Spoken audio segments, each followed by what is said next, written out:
You aren't lazy for cleaning your cupboard or dealing with all those emails rather than starting that creative project, that piece of work, whatever that thing is that you really wanted to do. We avoid things like our fitness goals and making big career moves because our body is in a protective state.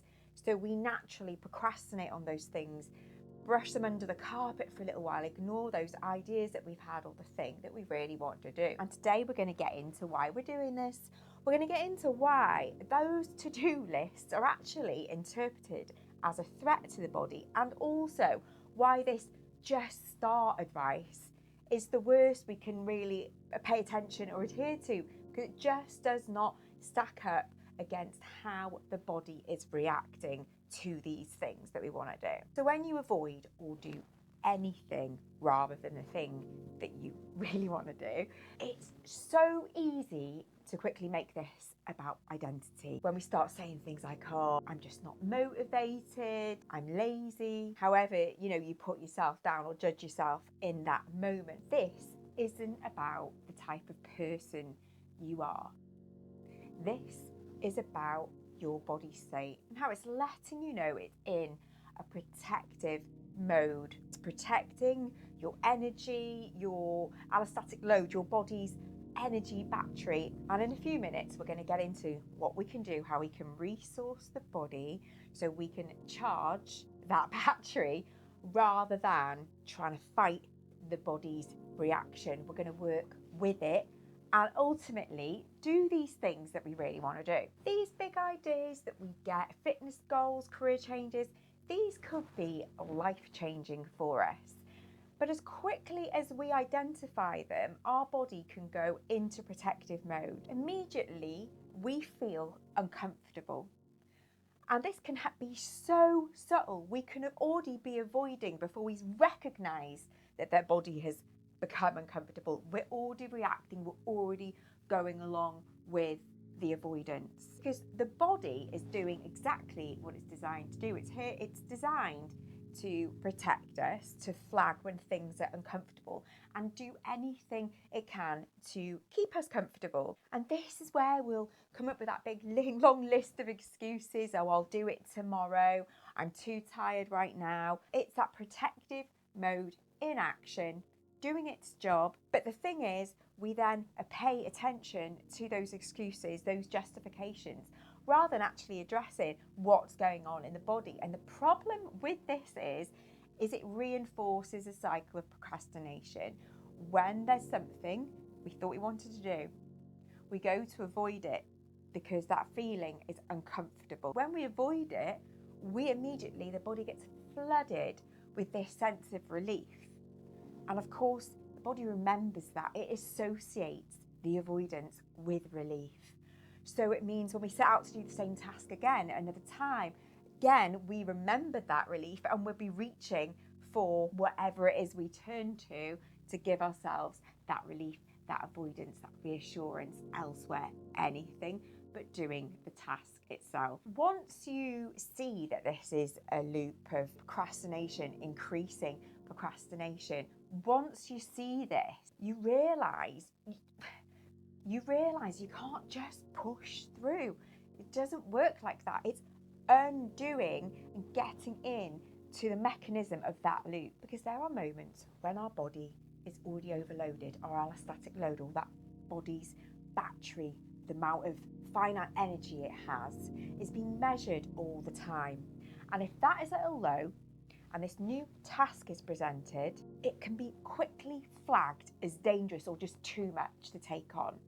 And that's why we'll quickly slip over to avoidance, to procrastination. It's protection. But if we can understand that this is an energy issue, that the body is letting us know that perhaps the energy is depleted, we can meet the body's needs first rather than paying attention to the excuses or the story we're making it about our own identity. Because when we start directly addressing the body's needs, be it looking at sleep habit, workloads, basically resourcing, so giving the body what it needs so it's no longer depleted, it means when it's making the calculation of risk making that calculation, judging the new thing, it's less likely to be read as a threat or too daunting for the body to take on, because we've resourced, we've got enough energy. And before you think this is just about tiredness, it gets deeper than that. It's also about the emotional weight attached to the task. And this is like what I said in the beginning, it's when we start making those excuses personal, or I'm just not very good at this, I'm lazy, or whatever. This is a clue that there's some emotional weight associated with the task. And so it's not about the task per se, it's the resistance to it. It's about the emotions that are too big to feel in the moment that are attached to it. So we want to avoid those. Again, we reinforce the cycle when we do, because we get those flooding of rewarding chemicals in the body when we avoid it. So we're avoiding the emotion, we're avoiding the task. This is where we might actually choose the protective pivot, where we choose all those easier tasks, those things that we know that we can do.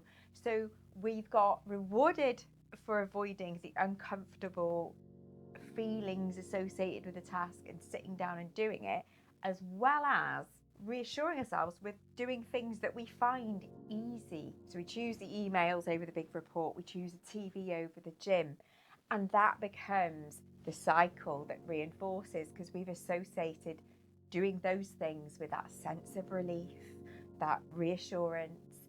So we go back to those time and time again. And this is why just start does not work in certain scenarios when the body is just too overloaded, it's already carrying too much, or it's why you might be able to just start a little, but if we're still not addressing the body state and giving the body what it needs and resourcing, it's why we quickly drop off with the thing we've started. So it's about meeting the body's needs, it's allowing emotions to regulate, it's restoring and increasing the body's capacity. So once we've lessened the risk to the body, because we've built the body back up, we've given it what it needs, this new thing, this new task, whatever this thing is that you'd really like to start, please do comment down below. I'd love to hear what some of your ideas are, or in what areas